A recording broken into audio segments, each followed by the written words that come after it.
Hi guys, the right wing in Britain aren't too happy with the French at the moment because it seems fewer boats were stopped this year as opposed to last year. GB News host Emily Carver put it down to authorities in France dragging their feet. She questioned why the British government was handing over millions of pounds to the French to patrol the coast there and limit channel crossings. She also attacked a former French ambassador that questioned the logic of attempting to stop the boats in the first place.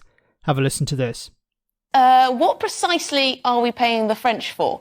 Back in March, the government agreed to send £480 million of our money to the French government to help stop the boats. Perhaps if they stopped the boats, we might consider this value for money. But what's happened instead? Well, it turns out that the French have actually stopped fewer migrants this year to date than they did in the same period last year. So again, I ask, what exactly are we paying them for? It seems clear to me that the French authorities have little intention, nor the application, to prevent these dangerous and sometimes deadly crossings. Now, I understand it's not an easy job, but surely the money must be contingent on results. I say, if they don't make progress in stopping the boats, then surely we should get our money back. Well, there you go. Short and sweet. I go on. One former French ambassador even had the cheek to say the pledge to stop migrants crossing the channel is totally delusionary. Why bother then, I guess, if we're totally deluded to even want to stop the boats? The government seems to be addicted to throwing good money after bad, be it the barges, the hotels, the French, and it's not good enough. Let's remember, this is our money, not theirs. Very interesting, because Emily and others like her were campaigning for Brexit. And they said that if we leave the European Union, we'll be able to control our borders, we'll be able to stop immigration. That doesn't seem to be working out. So the Brexiteer in charge, Rishi Sunak, a Brexiteer, has decided, well, what we're going to do is we're going to give money to the French to stop the boats, to control our borders. Now, if the UK had remained in the European Union, it could have put pressure on the French if it wanted to go down that route. It could have put pressure on the French in the European Commission to do something about this. But it can't because it's a third country. So it has to go to France directly and ask the French to do something. And the French are under no obligation to stop the boats. And I've said before, when it comes to the people who want to get to Britain, these people are a small minority of the total number of asylum seekers in France. A small minority want to get to the UK.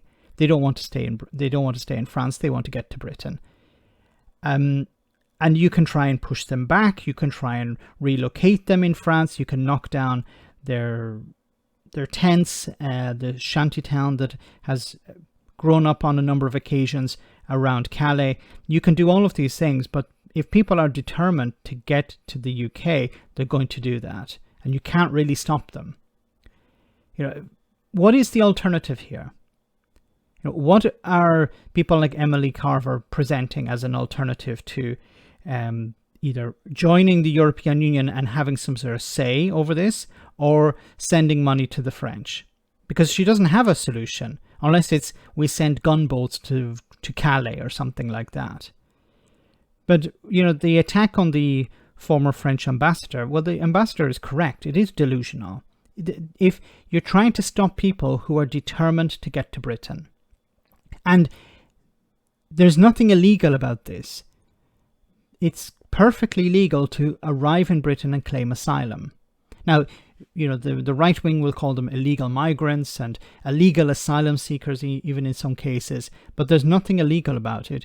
Under UN conventions, the asylum seekers are free to claim asylum in any country that's signed up to that convention. The UK, of course, is signed up for now. I know certain Brexiteers would like to get out of that, but I don't see that happening. It's not going to happen under Rishi Sunak, and it's definitely not going to happen under a Labour government. So they can rant and rave all they want about that. But back to the main point here, this is what you got. You wanted out of the European Union. You wanted less cooperation with European member states when it came to asylum seekers, and that's exactly what you got. You can't really complain about it now. Let me know in the comment section, guys, what you think. As always, your comments are greatly appreciated. Thanks a lot.